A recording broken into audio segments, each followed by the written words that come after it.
तो स्वागत है आप सभी का बिग बॉस के 54वें एपिसोड में। तो इस एपिसोड में घर के अंदर चल रहा होता है कैप्टनसी वाला टास्क, जिसमें कंटेस्टेंट के घर वालों की तरफ से उनके लिए चिट्ठी आई होती है और जिस भी कंटेस्टेंट को जिसकी चिट्ठी मिलती है या तो वो उसको शर्ट मशीन में डाल देगा या फिर उसको दे देगा जिसकी चिट्ठी है। और अगर वो शर्ट मशीन में डाल देगा तो वो कैप्टनसी के लिए कंटेंडर बन जाएगा, और अगर वो उस चिट्ठी को उस इंसान को दे देगा जिसकी चिट्ठी है तो वो बन जाएगा कैप्टनसी के लिए कंटेंडर। स्टार्टिंग में बहुत लोगों ने सोचा था कि मुझे जिसकी चिट्ठी मिलेगी मैं फाड़ दूंगा, लेकिन जब सभी लोगों ने पंडित को अपनी चिट्ठी पढ़ते हुए देखा तो सभी लोग इमोशनल हो गए। और हो भी क्यों ना, ये टास्क कैप्टन बनने से ज्यादा ये जरूरी था कि अपनों का एहसास होना। तो सब लोग बढ़िया से खेल रहे थे और जिसको भी जिसकी चिट्ठी मिल रही थी वो उसको चिट्ठी दे दे रहा था। लेकिन फरहाना ने तो कुछ और ही डिसाइड करके रखा था। फरहाना ने कहा था कि अगर मुझे किसी की भी चिट्ठी मिली तो मैं उसको शर्ट मशीन में डाल दूंगी, और उन्होंने वैसा किया भी। फरहाना को जैसे ही नीलम की चिट्ठी मिली उन्होंने कहा कि नीलम अब बहुत ज्यादा स्ट्रांग बन चुकी है और वो आगे जाके गेम में मुझे टक्कर देंगी, तो मैं इनकी चिट्ठी को शर्ट कर रही हूँ। नीलम ने फरहाना को रोका तो कि यार ऐसा मत करो, लेकिन फरहाना कहाँ सुनने वाली। उन्होंने जो डिसाइड कर लिया था वो तो वो करके रहेंगी। तो फरहाना ने जैसे ही चिट्ठी को शर्ट मशीन में डाली वैसे ही नीलम का उधर रोना शुरू हो गया,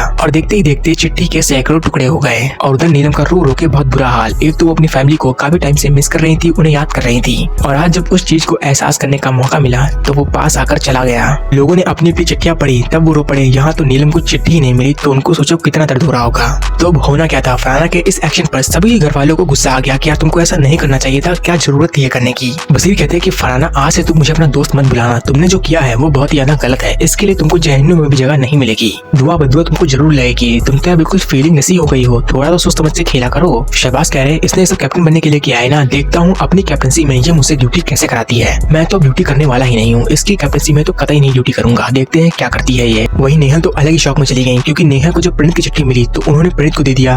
तो उन्होंने सोचा था कि सब लोग ऐसा ही करेंगे, कोई भी दगाबाजी नहीं करेगा, लेकिन इनकी दोस्त खेल गई थोड़ा स्मार्ट, जिसको देखकर इनको लग गया शौक और इनका रोना बंद ही नहीं हो रहा। ये तो अलग ही शौक में चली गई। जब दूसरे घर वाले चिट्ठी अपनी पढ़ रहे थे तो कनिका जी वहाँ पर इमोशनल हो जाती और वो रोने लगती। तो यहाँ पर तो नीलम की चिट्ठी चली गई तो वो भी नीलम के साथ रोने लगी बहुत जोर जोर से। तानिया को बुरा तो लगा था लेकिन वो रोई नहीं। क्यों? क्योंकि अगर वो रोती तो उनकी तबीयत खराब हो जाती, ऐसा उन्होंने कहा नीलम से। बाकी वो फरहाना पर गुस्सा निकालने तो गई थी कि यार तुमने ऐसा क्यों किया, पता है वो अपनी फैमिली को कितने टाइम से मिस कर रही थी। एक हफ्ते से लगातार वो अपनी फैमिली की फोटो लेकर सो रही थी, और आज जब उसको मौका मिला अपनी फैमिली को फील करने का तो तुमने उस मौके को ही खत्म कर दिया। घर के अंदर ऑलमोस्ट सभी लोग फरहाना पर गुस्सा थे, कुछ लोग ज्यादा तो कुछ लोग कम। जिन लोगों को ज्यादा बुरा नहीं लगा वो लोग साइलेंटली फरहाना से बात कर रहे हैं, जिन लोगों को ज्यादा बुरा लगा वो लोग वायलेंटली फरहाना से बात कर रहे हैं। और सबसे ज्यादा गुस्सा तो अमाल को आ रही थी, क्योंकि फरहाना की चिट्ठी अमाल को ही मिली थी, लेकिन अमाल ने फरहाना को चिट्ठी दे दिया था, उन्होंने उसको शर्ट मशीन में नहीं डाला।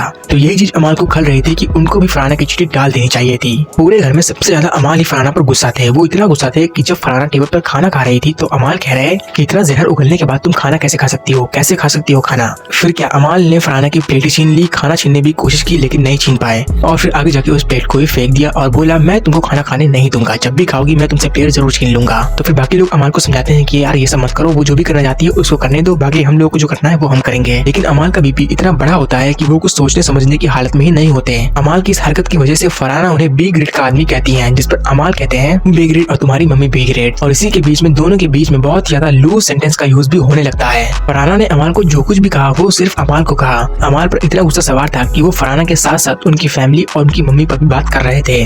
तो इसी की वजह से लड़ाई थोड़ी और बढ़ती चली गई। वसीर ने अमाल को समझाया भी कि भाई अब मत करो, बहुत हो गया, अब बस करो, लेकिन अमाल सुनने को तैयार ही नहीं। वो बस यही कह रहे हैं कि मैं इसको खाना खाने नहीं दूंगा, ये जब भी खाएगी मैं इसकी थाली से सब कुछ छीन लूंगा। वही नीलम की चिट्ठी के जितने भी टुकड़े हुए थे उनको फेंकने से पहले गौरव ने उनको पढ़ने की कोशिश की, तो एक दो लाइन समझ में आई जो कि उन्होंने नीलम को बता दी, तो वो थोड़ा हल्का फील करने लगी थी। तो नीलम बहुत ज्यादा दुखी होती है और रोती भी है। तो गौरव उन टुकड़ों को फेंकने से पहले एक दो टुकड़े बच जाते हैं जो कि फिर नीलम को चुपके से जाके दे देते हैं। लेकिन गौरव शायद भूल गए थे कि घर में बिग बॉस नाम का कोई है जो घर वालों की हरकत पर पूरा नजर रखते हैं। बिग बॉस ने इस चीज को पकड़ लिया। उन्होंने नीलम से तुरंत पूछा कि क्या है आपके हाथ में। फिर क्या भांडा फूट गया और बिग बॉस का सारा गुस्सा गौरव पर निकल गया। मैंने तुमसे क्या कहा था करने को और तुम क्या करने लगे। जब आप लोगों को ही इमोशन की कोई कदर ही नहीं है तो ठीक है, मैं ये टास्क रद्द कर देता हूँ। वजह से काफी लोग रह जाते हैं अपनी अपनी चिट्ठी को देख पाना पढ़ पाना। फिर सभी लोग एक साथ मिलकर बिग बॉस से रिक्वेस्ट करते हैं कि आप हमको माफ कर दो, इस टास्क को कंटिन्यू कीजिए, जो हुआ सो हुआ। लेकिन बिग बॉस का कोई भी रिस्पांस नहीं आता, जिसकी वजह से जो लोग बच गए थे वो लोग और भी ज्यादा उदास हो जाते हैं। तालियां रोने लग जाती हैं, वहीं बसीर तो बेड पर जाकर लेट जाते हैं।